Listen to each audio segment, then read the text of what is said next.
My name is Charles Tolliver. I am, for better or for worse, a native Delawarean and a member of the Delaware Bar since 1975, before most of you were born.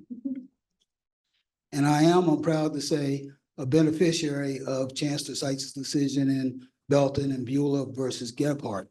Sarah Beulah, whose daughter was an elementary school student, was not allowed to ride the school bus, which came past her house and the Hockessin Colored School every day on his way to white schools, which required her mother to make the daily 2-mile drive so that she wouldn't have to walk and could go to school.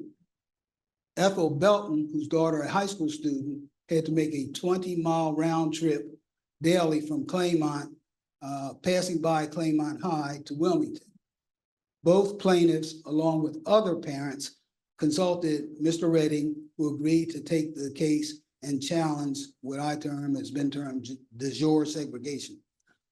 These cases were combined with the other cases nationwide, 5 other cases taken to the U.S. Supreme Court in Brown versus Board of Education. However, I am proud to note that only Chancellor Seitz's decision was affirmed. You are about to see a reenactment of a portion of the trial in the Belton case that is largely based upon rulings, motions, and actual court transcripts from that action. I will, as I used to do back in the old days, call this session to order, and I would now ask the bailiff to begin our trial, and I will stop talking. Thank you. All rise. Hear ye, hear ye. All persons with any business before the Chancellery may now appear and ye shall be heard. The Honorable Chancellor Collins J. Seitz presiding. Court is now in session. Please proceed. Mr. Redding. May it please the court. Lewis L. Redding, here on behalf of the plaintiffs. At this time, Your Honor, the plaintiffs wish to call their final witness, Dr. Clark, to the stand. Please take the stand. Please state your full name for the record. Dr. Kenneth Clark. Could you please pull the microphone in front of you? Dr. Kenneth Clark. Thank you very much. Dr. Clark, what is your current occupation? I'm a practicing psychologist and an educator. Where do you work? Currently, I work for the City College of New York as a professor. Are you a tenured professor? Yes, I am. How long have you been teaching as a psychologist? Approximately 13 years. Did you write a thesis during your graduate studies? Yes, I did. And what is the title of that thesis? The title of my thesis was The Development of Consciousness of Self in the Emergence of Racial Identification in Negro Preschool Children. And what is this thesis about? Tony Redding, is essentially a study of 150 Black children from segregated nursery schools to understand the development of self-perception and race consciousness in children. 50% of the participants in the study were girls and 50% of the participants were boys. What did you conclude from your study? Several conclusions were arrived. The first was that self-perception related to race begins at a young age. Secondly, I concluded that children as early as 5 years old begin to reach a self-awareness and now see themselves in an intrinsic way and are less capable of external representations. Could you please provide the court with some background about the doll study? It's essentially a test that I've used extensively with Black children from the very young through the adolescent period, utilizing questions about white and Black dolls as a means to measure the psychological effects of segregation on Black children. Has the doll test ever been used before to evaluate the effects of state-imposed segregation? It is not. The doll test experiment has never been conducted before my implementation of it, but it cannot be viewed in isolation.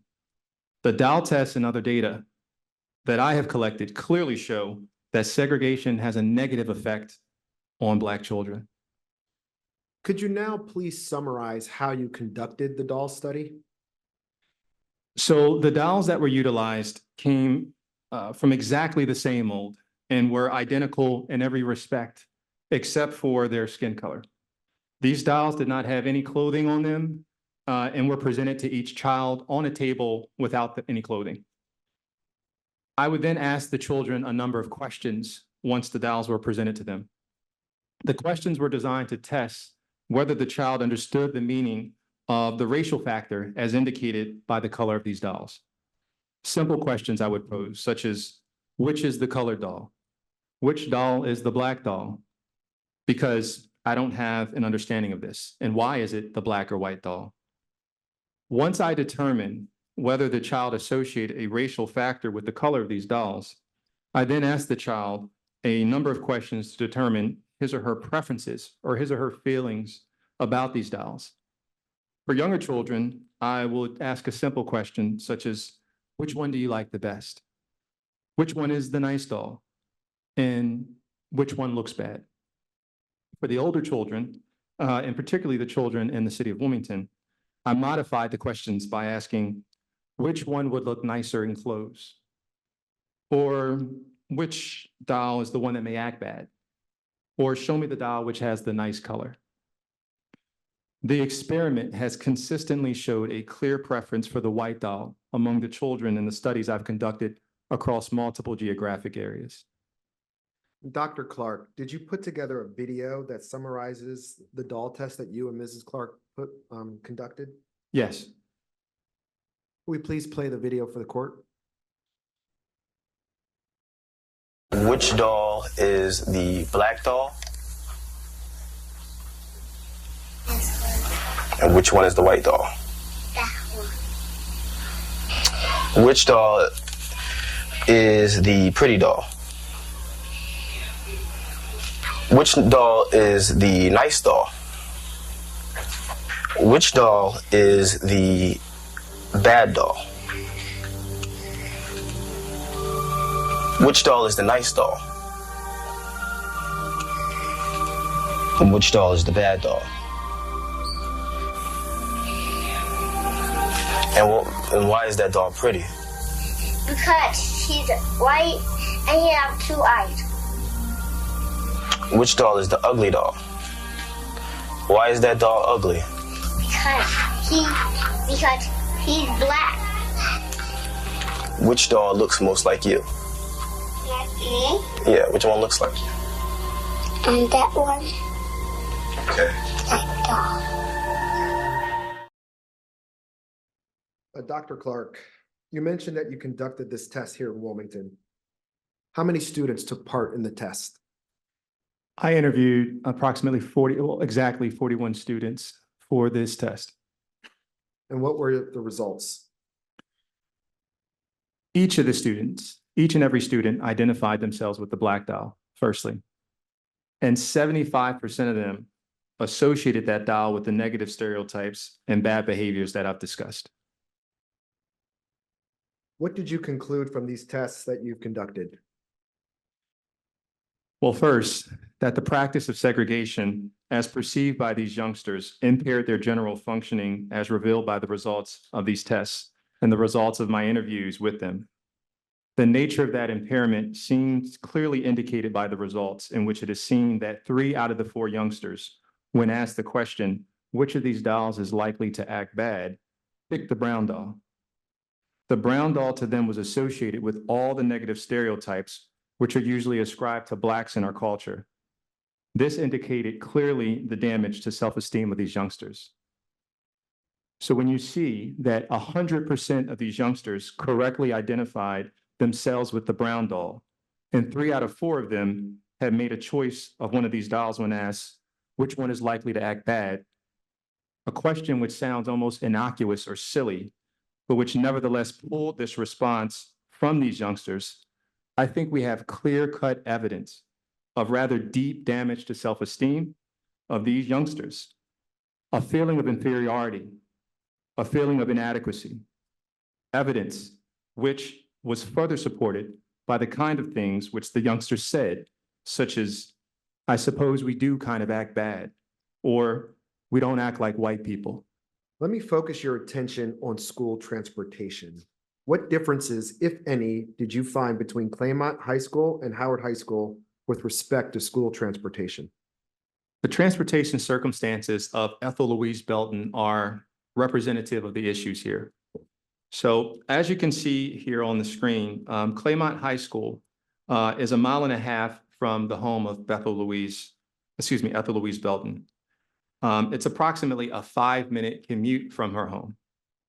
By contrast, Howard High, where Ethel Louise Belton is required to attend, is 9 miles away and is 50 minutes from her home. School buses are not available for Miss Belton, and she is therefore required to take public transportation to and from school. Now, a student has an 8-hour block of key value time each day. For Ethel Louise Belton, daily travel time to and from school consumes about 25% of her most valuable block of time, as you can see depicted on the left bar. If Ethel Louise Belton were permitted to walk to Claymont High School, she would have, for other use, an extra half hour each afternoon, plus extra time in the morning, otherwise spent in travel. Now, it's easy to appreciate this on a daily basis, but when you aggregate this over the course of a school year, this amounts to 132 hours over the course of a school year that she's losing to travel time. My conclusion from this data is that travel to school increases fatigue and irritability in school children, thereby impairing the learning process, exacerbating the already detrimental psychological effects of segregation that we've discussed. Thank you, Dr. Clark. Let's talk about the facilities at the two schools, Claymont High School and Howard High School. What were your observations on a comparative basis as to the physical buildings and aesthetics of these two schools? Let's start with Carver.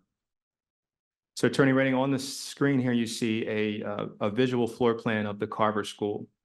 As I mentioned previously, it's part of the Howard administration. It's a very old building without an auditorium, library, or gymnasium, or regular cafeteria. It has a makeshift cafeteria, in fact, in a dingy basement, and has neither seats nor tables for the children to eat their food. It has one lavatory for both boys and girls on an unsanitary cement floor. Students that are traveling from Howard to Carver to attend the VOTEC school are not protected from the weather in that breezeway that I mentioned. Furthermore, the school is located in a congested area with no land in front or the rear for play space for the children. And as to Howard? Yes, so this is a floor plan of Howard High School. The building itself is in fairly good condition. It's built on a 3.5 acre site. However, the building does have, the overall grounds have an adequate play space for the children. And the building itself is flanked by industrial buildings and poor and substandard housing on all sides. The facilities have no gym, and the students, in order to have gym activities, have to go to a few blocks down the road to the local YMCA. There's also no cafeteria in Howard High School. And as I mentioned previously, the condition of the Carver cafeteria, that's in fact what the students at Howard use, a basement location with no chairs and no tables. The building does have one library and one assembly room. And let's go to the Claymont High School next. So you see here a visual of Claymont High School. It's a very attractive, aesthetically speaking. It has beautiful landscaping. It's located on a 14-acre site. There's ample room for playground and related equipment, as well as for the implementation of sports of almost any character. The building itself features 2 floors. We'll start with the second floor, in which there's a gym, an auditorium, a cafeteria, and laboratory facilities for boys and girls. The first floor of the facility features a library, an art room, a health room, a science lab, and additional laboratory facilities for the girls and boys. And what did you conclude upon your review of the schools? My conclusion was that Claymont's facilities are both aesthetically and functionally superior Students whose classroom environment is less desirable than other classroom environments may be expected to be adversely affected by such conditions so that in the end, they might not achieve as much. How do we tie all this together, Doctor? What's the correlation between the DAL test and the data you've collected about the schools? Attorney Redding, I'd make 3 points on this. The first is that legally enforced segregation in education, in and of itself, prevents Black children from receiving opportunities which are equal to white children. Segregation, as shown by the DAL test, also generates a feeling of inferiority in Black children as to their status in the community that may affect their hearts and minds in a way that may unlikely ever be undone. Additionally, the educational facilities and opportunities at Claymont High School are far superior to the educational opportunities and facilities at Howard Carver High School. In short, there is nothing equal about the separate school facilities that Delaware currently offers. Thank you, Dr. Clark. No further questions. Cross-examination.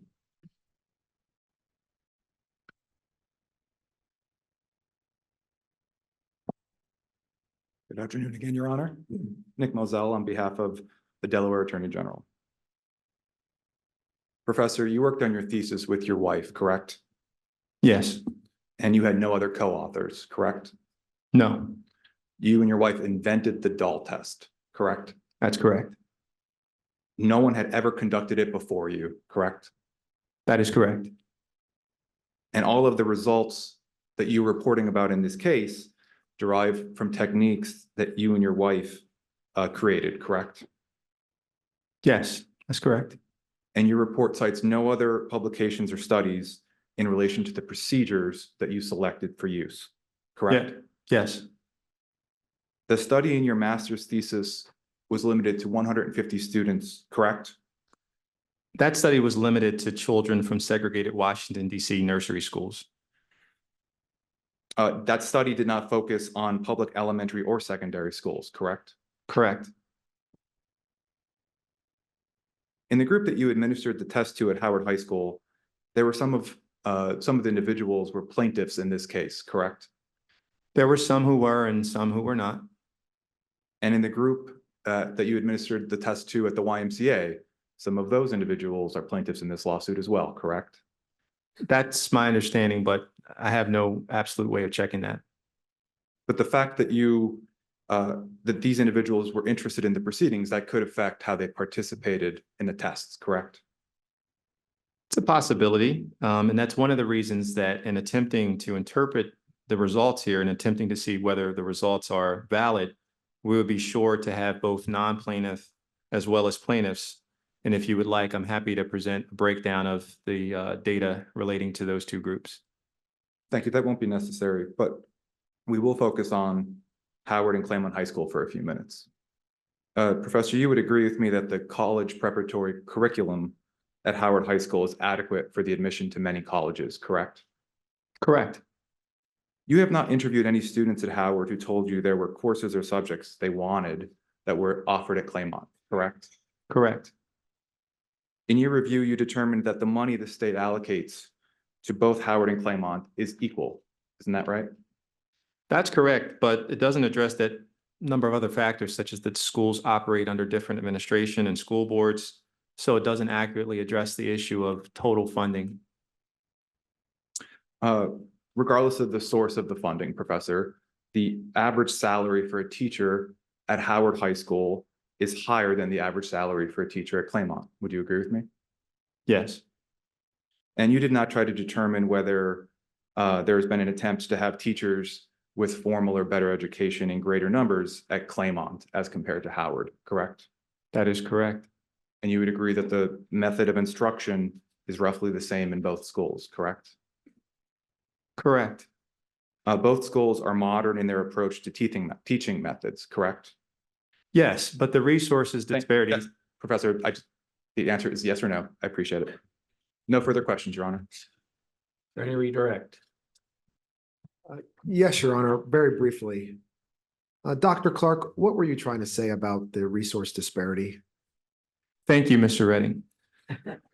What I wanted to say is that the stigma associated with segregated education that I discussed earlier so adversely impacts the psychology of Black children that it cannot be cured by virtue of a common teaching methodology.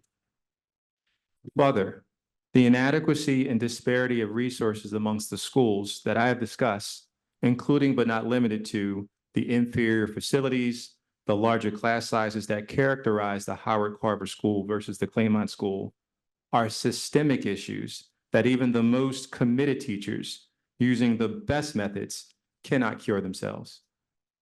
Thank you, Dr. Clark. No further questions. Thank you very much. And thank you, Dr. Clark. You may step down.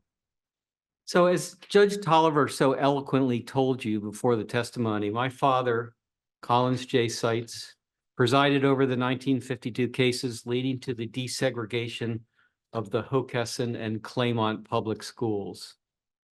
The testimony you heard today led my father to observe, in his opinion, quote, plaintiffs produced many expert witnesses in the fields of education, sociology, psychology, psychiatry, and anthropology. Their qualifications were fully established. No witness in opposition were produced. One of America's foremost psychiatrists testified that state-imposed school segregation produces in Negro children an unsolvable conflict which seriously interferes with the mental health of such children. He pointed out that state-enforced segregation is important because it is clear-cut and gives legal sanction to the differences of continuous duration. He also pointed out other factors which, viewed against the social background of the Delaware community, necessarily have the effect of causing the Negro child to feel that he is inferior because, in an indirect fashion, the state has said so. I conclude from the testimony that in our Delaware society, state-imposed segregation in education itself results in Negro children as a class receiving educational opportunities which are substantially inferior to those available to white children otherwise similarly situated. Nevertheless, I do not believe a lower court can reject a principle of the United States Constitution which has been adopted by fair implication by the highest court of the land. I believe that separate but equal, that doctrine in education should be rejected, but I also believe that rejection must come from the United States Supreme Court. My father was unable to strike a fatal blow to segregation because of his required deference to the United States Supreme Court. So my father once again compared the educational opportunities of white and Black schools and unsurprisingly found that the Black schools were grossly inferior to the white schools. And unlike many courts who let the state off the hook by allowing time to bring the Black educational institutions up to the level of the white schools, my father ordered the immediate desegregation of the white schools. The aftermath is an important but not well-known part of history, which is why we're here today. The appeals in Brown versus Board of Education included the Delaware cases. In Brown, the United States Supreme Court unanimously overruled Plessy. Taking a cue from my father, the highest court in the land held that, quote, segregation in education itself results in Negro children as a class receiving educational opportunities which are substantially inferior to those available to white children. Right out of the mouth of Dr. Clark. The Delaware cases, as you've heard, were the only ones affirmed by the United States Supreme Court. My father said that the Belton and Beulah decisions were easy cases because he could not see how the Equal Protection Clause of the 14th Amendment could be read in any other way. to his comment that these were easy cases, I say, pshaw. Happy anniversary, 70th anniversary, Brown versus Board. And what great pride we should feel as a state for having played such an essential part in the decision. Court is now adjourned.